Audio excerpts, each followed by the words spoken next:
All right, so are you ready to dive into some pretty heavy stuff? Always up for a challenge. Okay, good, because today we're looking at brainstorming notes Okay. for this graphic novel called Earth's Mightiest. Interesting. And it's like superheroes, Right. but it's also like real-world politics. Okay, I'm intrigued. Yeah, it's pretty dark. Okay. It's satirical, Yeah. and it gets into some, sensitive topics. So, Yeah, that's going to be interesting. Just from these notes, what I'm seeing is that they're really trying to tackle these big questions about identity and power and what it means to be, like, chosen. yeah, and this all kind of revolves around this character named Avram. Okay. He also goes by Avi, Mm-hmm. but he basically claims to be the Messiah. Oh, wow. But he's also like this hardcore ultra-Zionist. Oh, okay, so we're not talking just, like, supporting Israel. Right. This is, like, a whole other level. Yeah, he's got like a god complex. And the notes, they don't shy away from showing his extreme action. Yeah. And beliefs. Yeah, that can be pretty disturbing. Yeah. There's this one quote that really stood out to me. Oh, yeah. He says, "I am God's chosen people. I can do whatever the F I want to do." Okay. I mean, That's intense. yeah, he thinks he's above the law, above morality, Right. above everyone. It really shows you the kind of worldview he's operating from. Right. This sense of inherent superiority. Like, that's what justifies his actions. Like, when he kills that pregnant Palestinian woman. Right. Or, it's his total disregard for human rights. That's like he doesn't even see other people Right. as fully human. And what's really messed up is that he's using religious justification for all of this. Wait, he's religious? Well, actually, he's an atheist. Oh, wow. Yeah, it's this weird contradiction. Like, he's using religion as a tool Right, to manipulate people. It doesn't even matter if he actually believes it. Right. It's all about power and control. So where does this Shabbot Goy thing fit in? Because I know that's mentioned a lot in the notes. Yeah. Shabbot Goy, literally it means a non-Jew who does things that Jews can't do on the Sabbath. Okay. But in these notes, in Avram's mind, it means something way worse.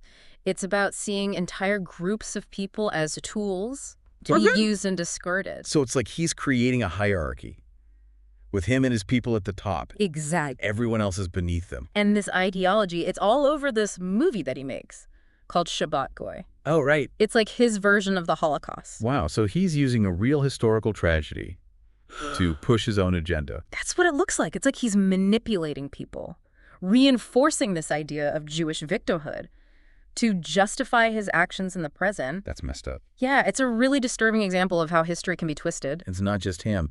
The notes mention this America First movement. That seems to be following him blindly. Yeah, it's a complicated situation.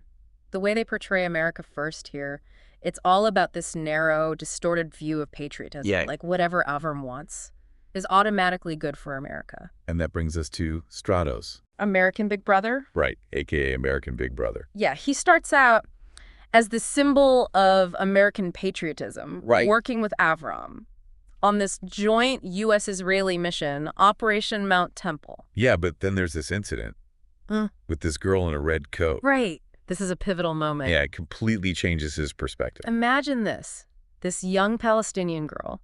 She's demanding the return of her mother's body, Oh, wow. and an Israeli sniper guns her down right in front of Stratos. That's awful. It's brutal, and it's a turning point for Stratos. Yeah, It makes him question everything he thought he knew about Avram. about Israel. Right. He starts investigating, digging deeper. And that's when things get really dark. Yeah.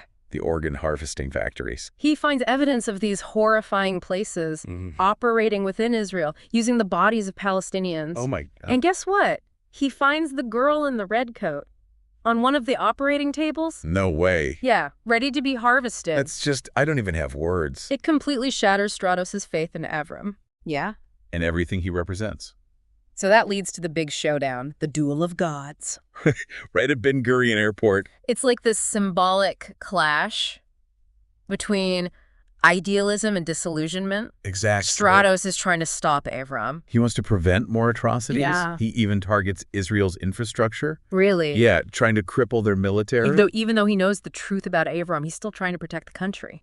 It's complicated. He's disgusted by what Israel has become. Right. But he also feels responsible Yeah. for the damage that's already been done. So what happens?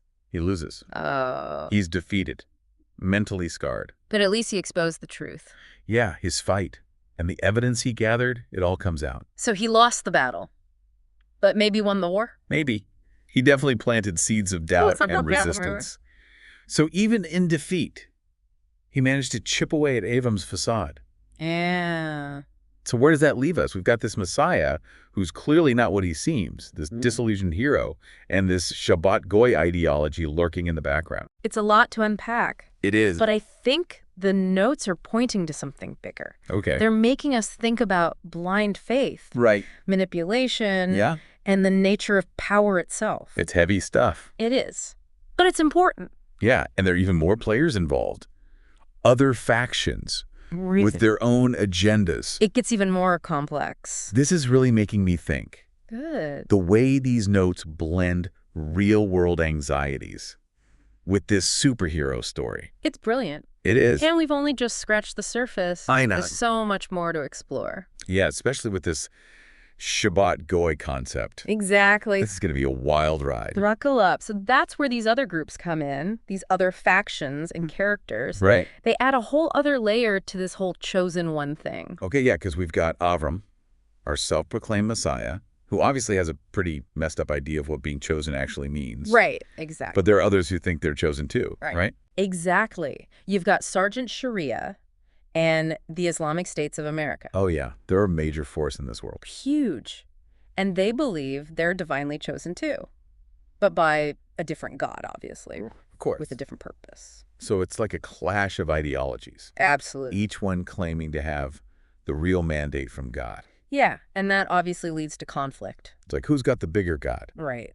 But then there's also the organization. Oh, yeah, those guys. This shadowy group of Javanese individuals, they want world domination too. Right, but their approach is totally different. Yeah, they're not about brute force. No, they're much more subtle. More about infiltration. Manipulation. They're playing the long game. So it's like Avram is all about might makes, right?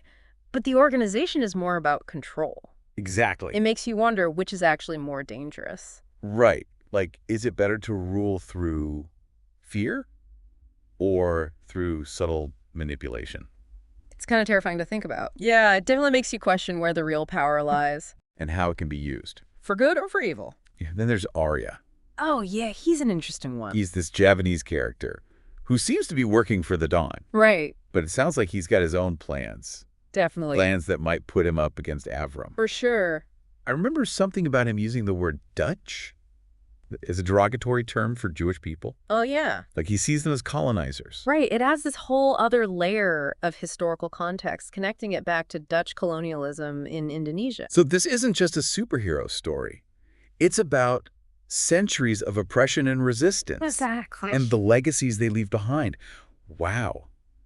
This graphic novel is going way deeper than I initially thought. It's blending history, politics, religion, social commentary. It's a lot. It is. And it's all wrapped up in this dark satirical package. Oh, yeah. Don't forget the satire. Right. Like that scene where those two henchmen are talking about the Riley Campbell video. Oh, yeah. Where she gets run over by a steamroller. It's a clear parallel to real-world events where activists are silenced.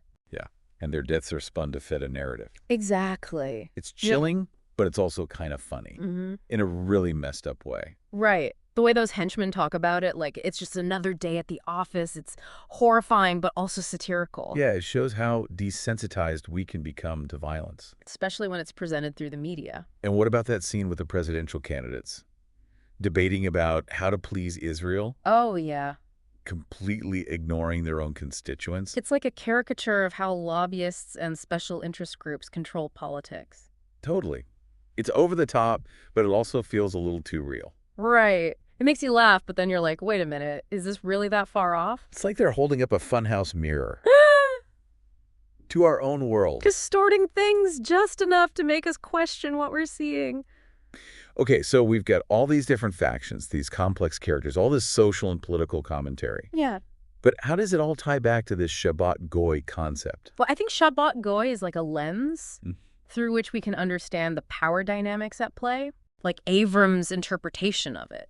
It shows his belief in the superiority of his people. Right. And that justifies everything he does, all the systems of oppression he creates. And then you have Stratos, who starts out buying into that whole system. Right, but then he sees the reality of it. And he breaks free. He refuses to be used anymore. He rejects the role of Shabbot Goy. Exactly. And then you have these other factions, like the organization. Right. They might not use the term Shabbot Goy, but they still see others as tools to be manipulated. So it's this underlying theme throughout the whole story, this question of who gets to be chosen. Who holds the power? And how that power is used. And the notes don't give us any easy answers. No, they don't. They just present all these different perspectives. And make us think about the consequence. Of extremism, of blind faith, of believing you're superior to others. It's a lot to unpack. It is, but it's also incredibly engaging. Yeah, these notes are like a puzzle box, with each piece revealing another layer of complexity. Okay, so we've got this whole world, full of chosen ones, clashing ideologies, and this constant sense of manipulation. Right, it's a lot to process. What does it all mean? Well, I think they're challenging us to think critically about the narratives we're fed. Right. To question the power structures that shape our world. Like they're saying, don't just accept what you're told, dig deeper. Think for yourself. Exactly. And be prepared to face some uncomfortable truths. And one of the biggest truths here is that good and evil, hero and villain, those lines are often blurred. Yeah, like Ephraim. He's supposed to be the Messiah. This symbol of hope. Right, but he turns out to be this power-hungry manipulator. He's a perversion of the chosen one. Yeah. A cautionary tale. He shows how easily that belief in being chosen can be twisted. Yeah, it becomes a justification for cruelty. And then there's Strynos, who starts out as this classic American hero. But then he sees the truth. And it breaks him. It's a reminder that even heroes can be flawed. And that truth can be really painful. His transformation shows us that we need to question our beliefs. Even the ones we hold most dear. We have to be willing to admit we might be wrong. And adjust our course. It's not easy. No, it's not. But it's how we grow. And this all feels super relevant, especially today, when we're bombarded with information from all sides. It's hard to know what to believe. It really is. And I think these notes are speaking to that. That confusion. That uncertainty. They're telling us to think critically. To be skeptical,